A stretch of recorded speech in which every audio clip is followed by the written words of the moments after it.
Welcome back to the channel. I hope you can hear me. I am outside today. I just wanted to give you a quick update. I released a video on anamorphics and autofocus, specifically on a gimbal. I guess I had a moving subject and I wanted to see how well the autofocus would work. And I was shooting at around T1.9 to about T1.3.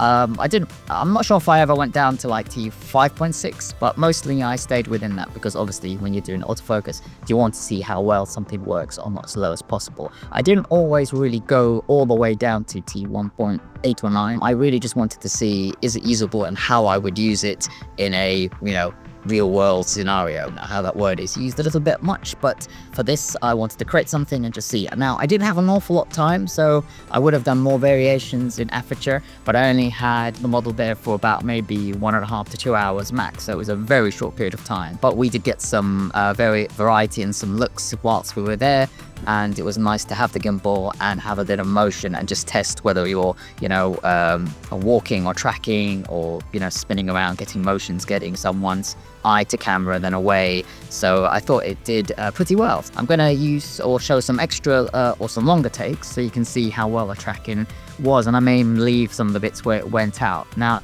did it work 100% of the time? No, I would say it was around 70 to 80% on most shots. Although when I was tracking, if you're close to the camera, it generally always works. And even when it was far away, I was just trusting that it would select the subject. In a way, we were a little bit fortunate because it was the morning and there was a little less in terms of crowds and people. So I don't know how the hunting would have worked if it was busier.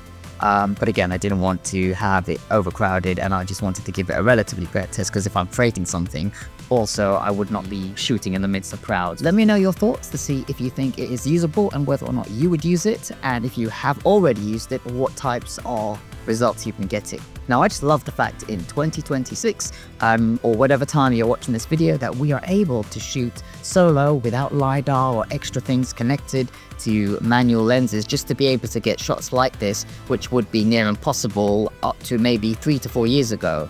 So having the Apex, I've already tested the Talon. I did use it on a gimbal, maybe for another time, but for me, owning the Apex, bought it with my own money. I have really enjoyed using this lens. It has a great look, and I'd love to test it again in future, maybe even all the way at a lower aperture. When I went in for some of the close-ups, I did use lower apertures, and I wanted to, and one of the reasons I didn't always stay at the lowest aperture is because I'm shooting with a lot of depth and background, and I definitely wanted for you to be able to see that background, so I didn't want it to just be a blur. And it's always nice when you're shooting in a location to see the location. Some people blur it out. Let me know if you think that these shots work very well, or whether you think maybe there's still a lot to be desired with the lens. And for something like this, where I'm not doing an autofocus test, but using it and cutting it in a way that I would normally, which is what you can see, I didn't have any issue having fallout of shots that didn't work, or having to do multiple takes to see it. And I didn't even check the shots on site. I literally shot them, and when I came home, I was able to view. Now, if I was using a manual focus lens, which I do have anamorphic manual lenses, I would have not got half as much coverage at those lower f-stops and with movement. It would have just been impossible. So I think for the case scenario, it is just phenomenal. Now, would I like it to be at 100%? Of course, in future, I'm sure that they will increase this. And I think the Talons now being full frame give you a much wider coverage. But even on the S5IIX, the going away from camera issue didn't massively, make too much of a difference. Yes, it could have been a touch better, but I think it was perfectly usable. So let me know in the comments what you think about how well it did.